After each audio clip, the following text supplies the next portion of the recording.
Welcome back to Morning Trade Live. I'm Oliver Rennick, and we're going to continue our discussion here with our Morning Trade Up Close series, talking about today Bunker Labs. It's a nonprofit founded in 2014 that provides a pure learning environment by veteran entrepreneurs for new veteran entrepreneurs. And joining me today is one of those entrepreneurs, and now on the executive side, the COO now, Kirby Atwell. Thank you so much for joining. Absolutely, great to be here. This is a cool story, and we were just talking. I feel like there is an interesting part of the entrepreneurial industry, which is a space and companies that provide help and assistance to folks within the same kind of background and experience.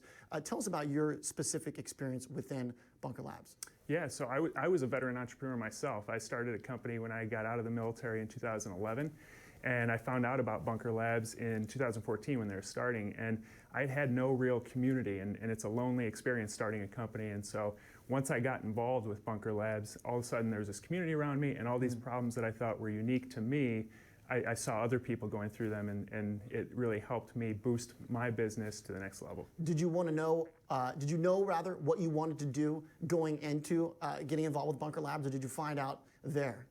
It's evolved, for sure. My first company, I ended up selling it to my two partners. They wanted to go in with that mission, and I founded a new mission. It was more based, my new company was more based on the mission itself than just on real estate, which is what I was doing before. I see. So now, give us sort of the philosophy, behind it, which I guess is fostering a community in which you kind of understand what other people are going through and what that means for their future, of course. How does that connect to the business element? How does that connect to the entrepreneurial element?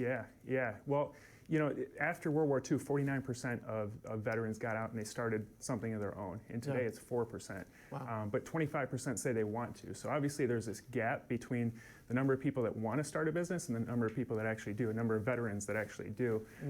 So that's what Bunker Labs tries to provide the help to help all those people who wanted to start a business and just haven't figured out how to yet. What is it that's unique to the veteran experience that they need the help with? What is it that they come back to the States and they say, all right, here's what I want to do, but here are the things holding me back, and how does Bunker Labs kind of give them that platform? Yeah, on the surface, I think military and entrepreneurship it seems like such different types of work to be involved with. There's all this structure in the military, and then entrepreneurship is like the opposite of that. It's whatever you want it to be. So I think that's the part that Bunker Labs is kind of that bridge, to help you have some structure, but yet help you challenge that entrepreneur and start asking these questions that they've never been asked before, because they're used to being in this super structured environment, and help them get on a path of this is the business model that works for me, and then get them to their goals much quicker. How do veterans find out about you guys? How do you, is it about outreach, is it about visibility and awareness? And can anybody come in and say, hey, here's what I want to be involved in, or do they have to bring something to the table, an idea, and let's bring it to fruition? Give us the idea of sort of the, start to finish. Sure. Yeah, so it's not like the traditional incubator model where you have to come in and you interview and we take a portion of your equity and then boost your company.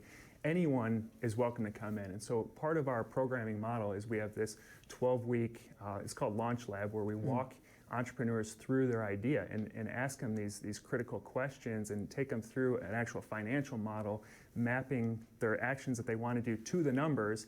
And it's interesting to see how ideas start to shift then. And so it's open to anyone that's a veteran. And we, sometimes veterans get this rap that they're victims, and we want to teach people to fish so that they can go out and continue on and help themselves.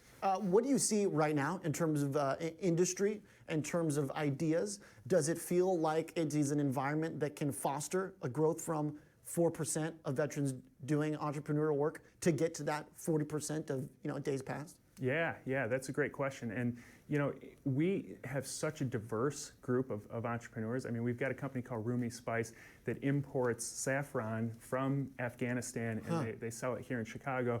And that seems like a very unique experience and knowledge base. Exactly, yeah. And they just crossed the threshold of being the biggest employer of women in Afghanistan, in the entire country. And they just started 2 years ago. And then we have local companies like Fight Tribe that was a former boxer at West Point and a Green Beret, and he teaches guys how to box, and it builds self-esteem and physical fitness, and so that's very hyper-local. So we've got the whole breadth of businesses and everything in between. So we're here just to support any type of business. It is interesting. It seems like, I mean, naturally so, you kind of one would gravitate towards, what they know. That's where businesses come from. You do what you know.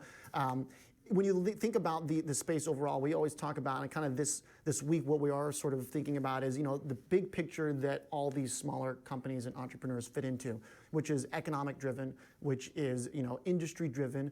I wonder, when you look at what's happening in the U.S., you look at growth around the world, does this feel like the place to be? Are there certain cities or areas that feel like the place to be in the United States if you want to have that support to start up a business? Yeah, I think, traditionally Silicon Valley, is the place to be, but we're seeing it. We're in 15 cities now, and we've got a chapter in Columbus, Ohio, and they're doing incredible things. They've got this weekend on Shark Tank, one of their companies is going to be on Shark Tank. And so they've got a big viewing party in Columbus. So, it doesn't have to be.